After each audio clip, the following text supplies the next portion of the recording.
Assalamu alaikum. Kırgız elim, Elет көйгөйүндөгү мыкты инсандар, жүрөгү таза инсандар.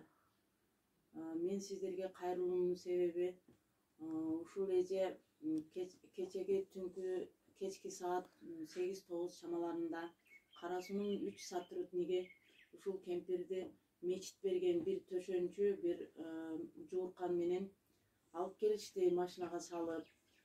Мен ушул Кара Суу районундагы караштуу Гүлзар деген үй бүлөлүк общаганын домкомумун. Эже бош комнатаңыз болсо ушул кемпирди бир түн өткөнгө комната берип туруңуз деп. Бул эжени комнатага киргизсем, эни ынабай койду, мен жатпайм деп качып. Сиздин мага сотрудниктер тапшырып кетти. Кокус бир нерсе болсоңуз, коопсуздук болсо, мен сизге жооп беришим бар деп, мен үйүмө жатасызбы десем, сен үйүңө жатам деди. Кечинеси үйгө алып келип жуунтуруп, кийимдерин өзүмөн колуман келишинче кийимдерин которгузуп, курсагын тойгозуп, кечинеси жаткыздым. Бул эже көптөн бери көчөдө жатат экен, мечиттин жанында түнөйм дейт. Өзүнүн айтуусуна караганда, ошо сотрудниктердин айтуусуна караганда, бул эжени тааныгандар бар экен. Илгертеден эле ушу Кара Суу базарында коробка чогултуп күн өткөзүп жүргөн эже экен.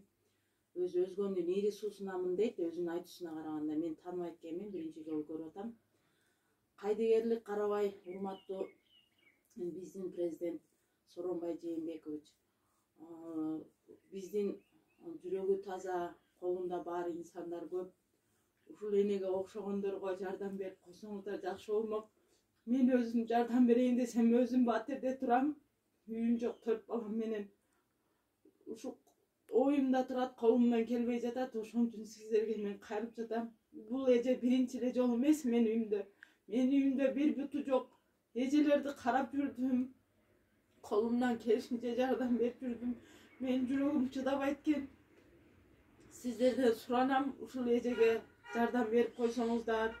Мен бүгүн дагы ошо ийгиликтейин. Мунун бала чакасы кандай, барбы, каерде жүрөт? Өзүнүн айтуусу боюнча үйүнөн кууп чыгыптыр бул энени. Көптөн бери көчөдө экен. Мен сиздерден суранат элем, кайдыгерлик карабай ушу эжеге жардам берип койсоңуздар демекчимин.